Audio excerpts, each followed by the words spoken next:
प्रिय विद्यार्थियों, आज मैं आपको आपके पाठ्यक्रम में संकलित तुलसीदास जी के 11वें विनय पत्रिका के 11वें पद की व्याख्या समझाने जा रही।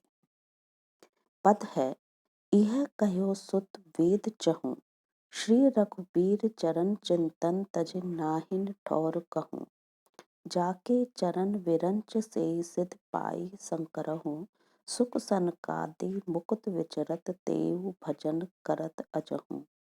यद्यपि परम चपल श्री संतत थिर न रहत कतहूँ, हरिपद पंकज पाई अचल भई करम वचन मनहूँ। करुणा सिंधु भगत चिंतामणि शोभा सेवतहूँ, और सकल सुर असुर ईस सब खाए उरग छऊँ। सुरुचि कहो सोई सत्य तात, अति परुष वचन जबहूँ, तुलसीदास रघुनाथ विमुख नहीं मिटई विपत कबहूँ। सुनीति कहती हैं, सुत हे पुत्र सुनो, वेद चहूँ, चारों वेदों में भी यही कहा गया है। क्या कहा गया है? श्री रघुबीर चरण चिंतन तज नाहिन ठौर कहूँ। श्री रघुबीर के, श्री रघुनाथ के, श्री राम के चरणों का चिंतन किए बिना, चरणों के चिंतन को ध्यान किए बिना नाइन ठौर कहूँ, कहीं पर भी स्थान नहीं है, कहीं पर भी तुम्हें विश्राम की प्राप्ति नहीं होगी। इसलिए हर क्षण तुम्हें श्री रघुनाथ जी के चरणों का ध्यान करना चाहिए। जाके चरण विरंच से सिद्ध पाई संकरहूँ, जिनके चरणों की सेवा करने पर विरंची अर्थात ब्रह्मा जी और शंकरहु शिव जी ने भी सिद्धियां प्राप्त की हैं, कि ब्रह्मा और शिव जी ने भी जिनके चरणों का ध्यान करके सिद्धियां प्राप्त की हैं, ऐसे श्री राम प्रभु का तुम्हें ध्यान करना चाहिए। साथ ही सुख और सनक आदि जो मुक्त संत हैं, जो संत जन हैं,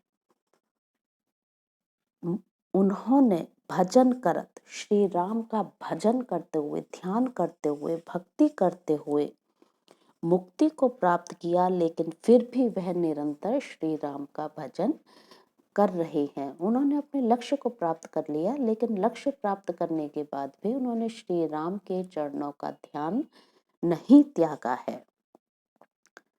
यद्यपि परम चपल श्री संतत थिर न रहत कतहूँ, कि यद्यपि श्री अर्थात लक्ष्मी सतत निरंतर, परम चपल बहुत अधिक चंचल हैं, सतत हमेशा कहीं पर भी एक स्थान पर स्थिर नहीं रहती है। थिर न रहत कतहूँ, वो कभी भी कहीं पे स्थिर नहीं रहती हैं, किंतु हरिपद पंकज पाई अचल भई, लेकिन श्री राम के चरण रूपी कमलों में स्थान प्राप्त करके अचल भई, उन्होंने भी अपने आप को मन से, वाणी से और कर्मों से अपने को स्थिर कर लिया। जब लक्ष्मी जैसी चंचल अपने आप को स्थिर करने में समर्थ है, तो हे मन तू क्यों नहीं, हे मनुष्य तू क्यों अपने आप को श्री राम की भक्ति में स्थिर नहीं करता है। करुणा सिंधु भगत चिंतामणि शोभा सेवतहूँ, करुणा के सागर, करुणा के समुद्र और भक्तों के लिए चिंतामणि स्वरूप रामचंद्र जी की सेवा करने में ही भक्त की शोभा में वृद्धि होती है। जो हमारे लिए करुणा के सागर हैं, भगत चिंतामणि भक्तों के लिए चिंतामणि स्वरूप हैं, ऐसे भक्तों की शोभा तो श्री राम की सेवा करने में है, वंदना करने में है।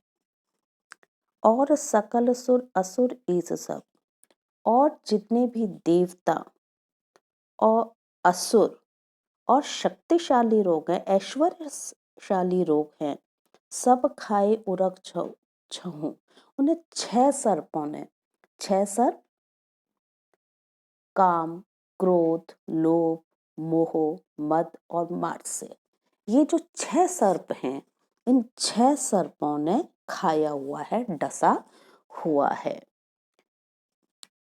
सुरुचि कहो सोई सत्य तात, हे वत्स, जो तुम्हारी माता ने, विमाता ने तुमसे कहा है वह सत्य है। सत्य क्या है कि अभी तुम्हें तपस्या करनी चाहिए। सोई सत्य तात, अति पुरुष वचन जब वो, यद्यपि वो बहुत कठोर वचन है, लेकिन फिर भी उन्होंने जो कुछ कहा है, उन्होंने जो कहा है कि तुम्हें तपस्या करनी चाहिए, प्रभु प्राप्ति का मार्ग यही है, तो तुम्हें इन कठोर वचनों को भी सहजता से स्वीकार करना चाहिए।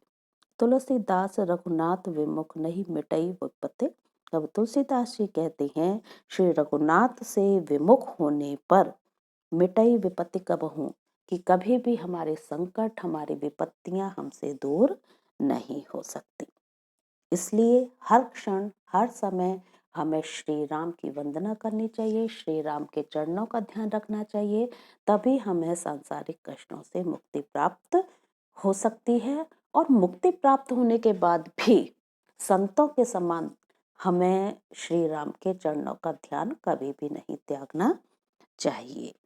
अपना मैं व्याख्यान यहीं समाप्त करती हूँ।